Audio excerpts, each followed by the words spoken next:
Hello, my name is Henry MacDonald from the Miami Valley School, and I'm here to talk to you about Unit 1 of my American Pageant book for my American History class by Mr. Squires. So basically, the first unit of um, the American History book talks about, kind of like two things that come together to form like one big main idea that I took away from it. At first I started to talk about Pangea, and how the world came to forming, like 10,000 years ago, with the humans and the settlers, and like, how the continents shifted out, and, like, if the continents hadn't shifted out in a certain way, then, like, this thing wouldn't have happened over there, and all this stuff. And, I think that was, kind of like, the initial introduction for this book, is a smart way to do it because it, goes along with what they were trying to say next, try to do with the American Revolution and the Americans and how, like, all these things came together to form, like, what became the American Revolution. Like, like, if this certain law hadn't been, like, passed, then, like, the like Boston Tea Party wouldn't have happened, and that wouldn't have sparked like the Boston Massacre, and all this stuff that comes together to really make like the anger and like revolution that ended up happening in America, in like where we really are today.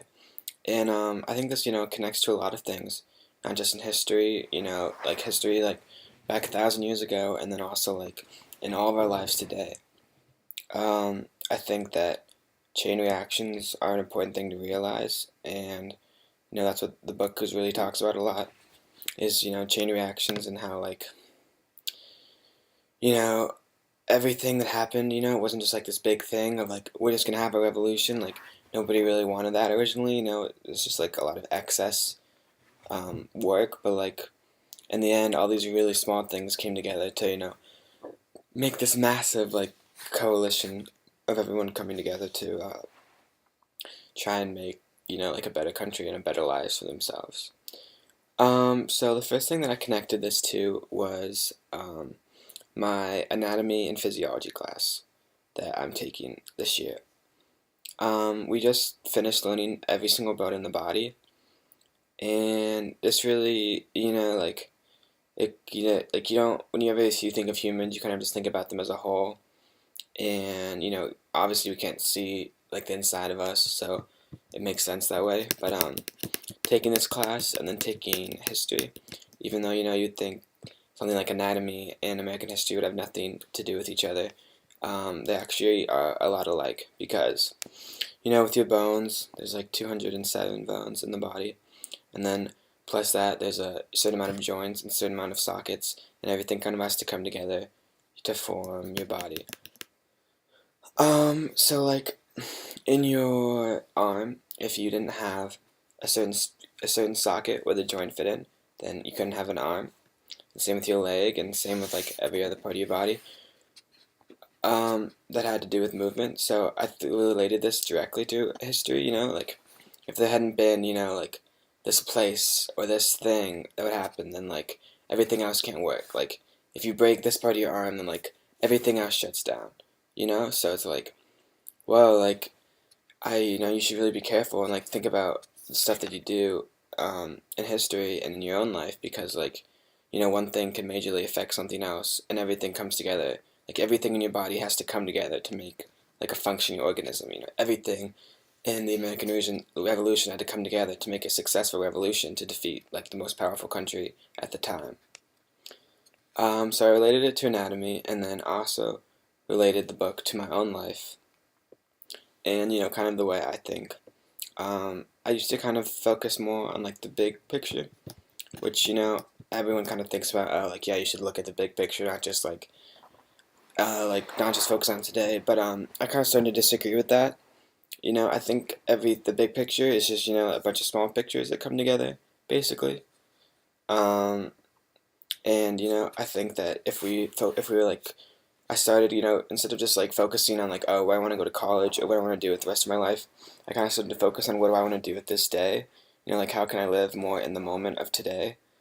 Like how can I be more present in my classes? How can I be more present with my family or like whatever I do?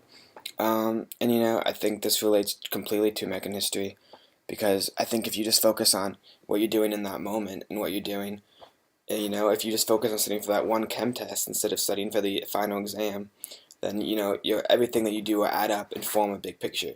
I think just trying to make one big picture is pointless. I think you really have to like build up and add a certain amount of things so that everything can come together and kind of just like form your life and what you want to do. And then another thing that I got from American history was foreshadowing.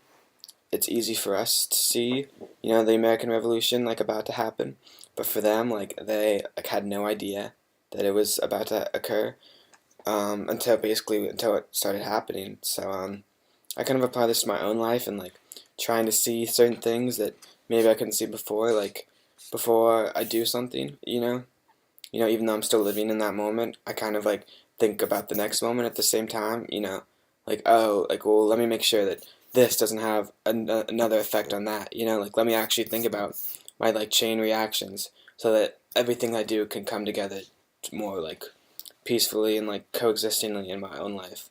So yeah, I think that's what American history has taught me. Like you need to focus more on the small things that add up, and then you also need to like not just look at what you're doing right then, but look at what you're doing possibly just next, not like 10 steps ahead, but just next to make sure that what you do doesn't dramatically affect something else in your life.